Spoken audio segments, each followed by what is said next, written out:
இன்றைய தியானம். கர்த்தர் தம்முடைய முகத்தை உன்மேல் பிரகாசிக்க பண்ணி உன்மேல் கிருபையாய் இருக்க கடவர். என்னாகமம் 6:25. ஆண்டவரும் இரட்சகருமாகிய இயேசு கிறிஸ்துவின் நாமத்தினாலே இந்த காலை வேளையிலே இன்றைய தியான நிகழ்ச்சியின் வாயிலாக உங்கள் ஒவ்வொருவரையும் சந்திப்பதில் நான் கிறிஸ்துவுக்குள் மிக்க மகிழ்ச்சி அடைகிறேன். என் அன்பு சகோதர சகோதரிகளே, இன்று கர்த்தருடைய நாள். உலகம் அனைத்தில் உள்ள எல்லா கர்த்தருடைய பிள்ளைகளும் அவருடைய திருச்சபைக்கு கடந்து செல்வதற்காக கர்த்தர் நமக்கு கொடுத்திருக்கிற கிருபையான ஒரு நாள். ஆயுசு நாளை கூட்டி கொடுத்தார் இல்லையா? நமக்கு நன்மைகளை செய்தார் இல்லையா? நல்ல மேய்ப்பர் நம்மோடு கூட இருந்தார் இல்லையா? தோள் மேலே சுமந்து வந்தார் இல்லையா? தம்முடைய புயத்திலே நம்மை சேர்த்து கொண்டு வந்தார் இல்லையா? மடியிலே சுமந்து வந்தார் இல்லையா? கரவலாடுகளை மெதுவாய் நடத்துறது போல நம்மை நடத்தி கொண்டு வந்தார் இல்லையா? அந்த நல்ல மேய்ப்பரை இன்றைக்கு நம்முடைய திருச்சபைகளுக்கு கடந்து சென்று ஆவியோடு உண்மையோடு தொழுது கொள்ளப் போகிறோம். அதற்கு முன்பதாக தேவனாகிய கர்த்தர் மோசேயை நோக்கி, நீ ஆரோனோடும் அவன் குமாரரோடும் சொல்ல வேண்டியது என்னவென்றால், நீங்கள் இஸ்ரவேல் புத்திரரை ஆசீர்வதிக்கும் போது அவர்களை பார்த்து சொல்ல வேண்டியதாவது என்று சொல்லி 24, 25, 26 இந்த 3 வசனத்துலேயும் ஆரோனும் அவனுடைய குமாரரும் இஸ்ரவேல் புத்திரரை எப்படி ஆசீர்வதிக்கணும்னு சொல்கிறார். இன்றைக்கு அநேக சபைகளிலே இந்த 3 வசனத்தையும் சொல்லி கடைசி பிளெஸிங் கொடுக்கறத நம்ம பார்க்குறோம். ஆமென். அன்பு சகோதர சகோதரிகளே, நம்முடைய தேவனாகிய கர்த்தர் அவருடைய மனவாட்டி சபைக்கு வருகிற யாராக இருந்தாலும் அவர்களை ஆசீர்வதிக்க சித்தம் கொண்டிருக்கிறார். அவர் விரும்புகிறார். அவரை தேடி வர்றவங்களை அவர் காத்து வழி நடத்த விரும்புகிறார். ரெண்டாவதாக அவர் சொல்றாரு, மோசே கிட்ட சொல்லி ஆரோன் கிட்டையும் அவருடைய குமாரர்கிட்டையும் சொல்லி இப்படி ஜனங்களை ஆசீர்வதிக்கணும். எப்படி?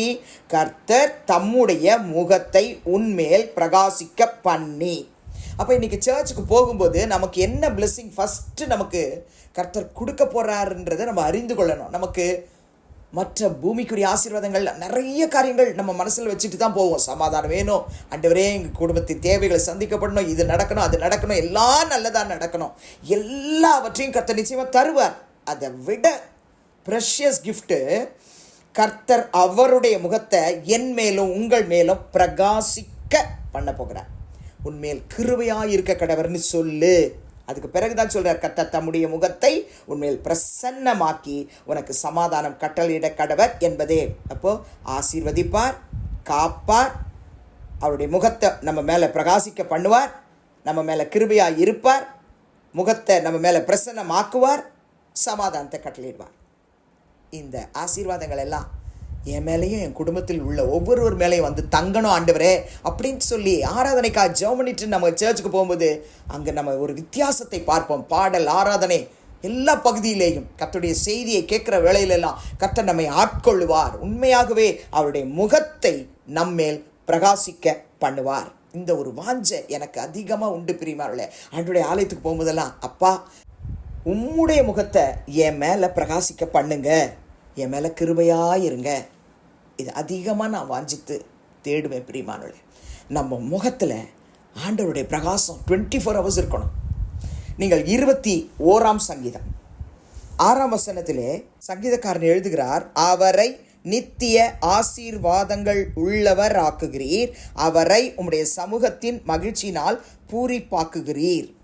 ஆண்டவராகிய இயேசு கிறிஸ்துவை பிதாவாகிய தேவன் தம்முடைய மகிமையினால், தம்முடைய பிரசன்னத்தினால், தம்முடைய பிரகாசத்தினால் நிறைத்து ஒவ்வொரு நாளும் இந்த பூமியில் வாழ்கிற ஒவ்வொரு நாளளவும் நிறைத்து அவரை ஆசீர்வதித்தார்.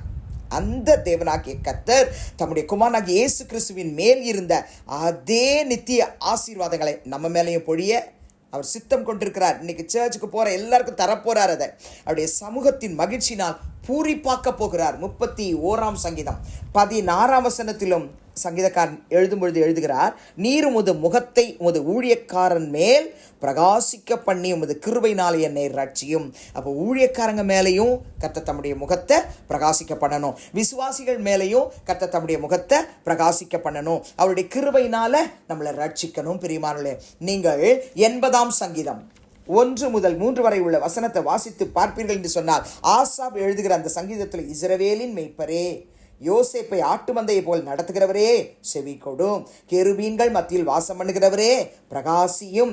எப்ராயிம், பென்யமீன், மனாசே என்பவர்களுக்கு முன்பாக நீர் உமது வல்லமையை எழுப்பி எங்களை ரட்சிக்க வந்தருளும். தேவனே, எங்களை திருப்பி கொண்டு வாரும், உமது முகத்தை பிரகாசிக்க பண்ணும், அப்பொழுது ரட்சிக்கப்படுவோம் என்று ஆசாப் எழுதுகிறார். அதே சங்கீதத்தில் 7ஆம் வசனத்தில், சேனைகளின் தேவனே, எங்களை திருப்பி கொண்டு வாரும், உமது முகத்தை பிரகாசிக்க பண்ணும், அப்பொழுது ரட்சிக்கப்படுவோம். ரட்சிப்பு தானா கிடைக்காது, அவருடைய முகத்தை நம்ம மேல பிரகாசிக்க பண்ணும் பொழுது கிடைக்கும். இதே 80ஆம் சங்கீதம் 19ஆம் வசனத்தை வாசித்து பாருங்கள். சேனைகள் தேவனாகிய கர்த்தாவே, எங்களை திருப்பி கொண்டு வாரும், உமது முகத்தை பிரகாசிக்க பண்ணும், அப்பொழுது ரட்சிக்கப்படுவோம். எத்தனை முறை எழுதுறார் பாருங்க ஆசாப்.